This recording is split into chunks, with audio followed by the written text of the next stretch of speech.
ଆପଣଙ୍କ ଘରେ ମୁଁ ରହି କାମ କରିପାରିବିନି। ତା ଛଡ଼ା ମୁଁ ଗୋଟେ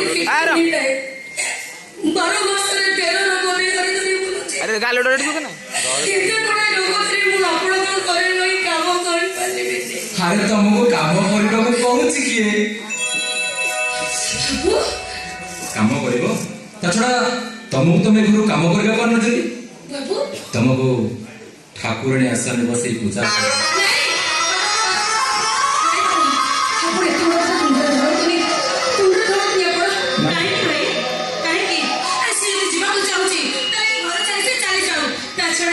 ଆପଣ ସିନା ମହାନ ମଣିଷ ବୋଲି ଏମିତି ଚାକରାଣୀ ମାନଙ୍କୁ ଠାକୁରାଣୀ କରି ପୂଜା କରିବାକୁ ଚେଷ୍ଟା କରୁଛନ୍ତି। ହେଲେ ତାର ପୁଣି ଗୋଟେ ବିଚାର ଅଛି। ତା ଯଦି ଇଚ୍ଛା ହଉନି ଏ ଘରେ ରହିବା ପାଇଁ ତାହେଲେ ସେ ଘର ଛାଡି ଚାଲିଯାଉ। ତା ଛଡ଼ା ସେ ତ କାଦୁଅ ଚାଳ ଘରେ ବଢି ଆସିଛି ନା, ଏ ମାର୍ବଲ ଚଟାଣୀ ସେ କଣ ଚଳିପାରିବ? ଓହୋ ଭାଇ, ଆମର ଏତେ ଜଙ୍ଗଲରେ ପଶିବାକୁ କଣ ଦରକାର କହିଲ? ସେ ଯଦି ରହିବାକୁ ଚାହୁଁନି ତାହେଲେ ସେ ନ ରହୁ। ମୁଁ ବି ଚାହୁଁନି ଏ ଘରେ ସିଏ ରହୁ ବୋଲି। ଆରେ ପିଲା ଦିନେ ମୁଁ ବି ମାର୍ବଲରେ ଚାଲିଥିଲି, କିନ୍ତୁ ଏବେ ତ ଚଳୁଛି ନା।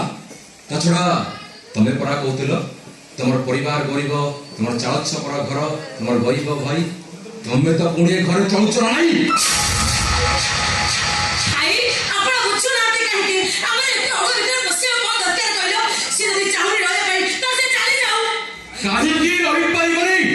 ତା ଛଡ଼ା ଏଭଳି ନିଷ୍ପତ୍ତି ନେବାକୁ ତମେ କିଏ? କାହିଁକି ନା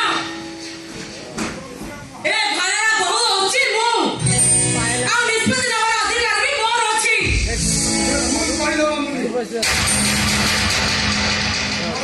ନିଷ୍ପତ୍ତି ନେବାର ଅଧିକାର ନାହିଁ। ବିକାଶ, ବଡ ଭାଇ ହେଉଛନ୍ତି ଏ ଘରର ମୁରବୀ, ତେଣୁ ନିଷ୍ପତ୍ତି ନେବାର ଅଧିକାର କେବଳ ତାଙ୍କର ଅଛି।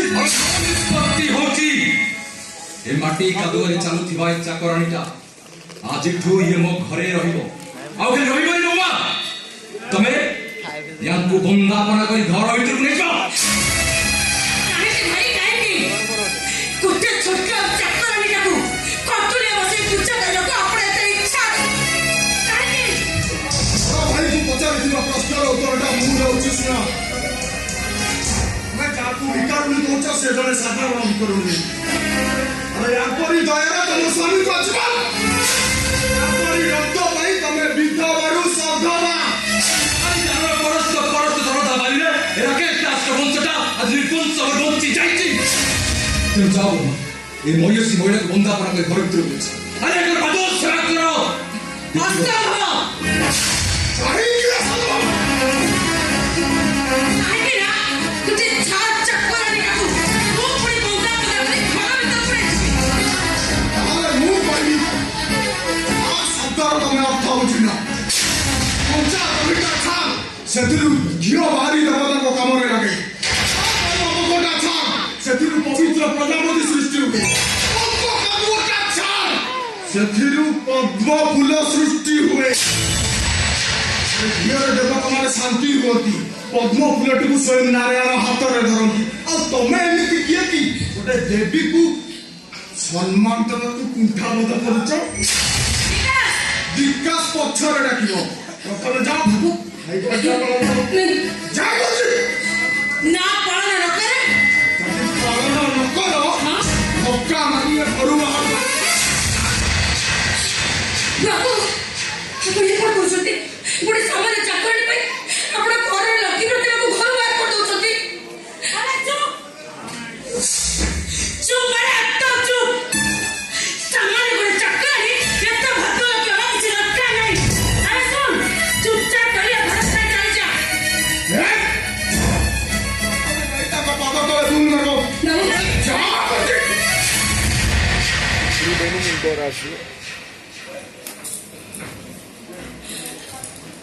ମୋର ଭୁଲ ହେଇଯାଇଛି।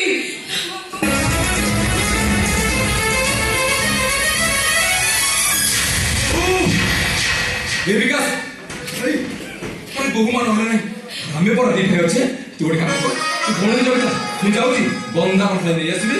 ଆରେ ଆମେ ଦି ଭାଇ କନ୍ଦେଇ ଘରକୁ ନେଇଯିବା ମୁଁ ଆସୁଛି। ଠିକ କରିଛ ଭାଇ।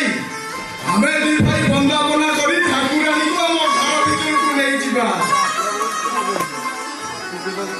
ବାବୁ ଆପଣ ଏସବୁ କଣ କରୁଛନ୍ତି?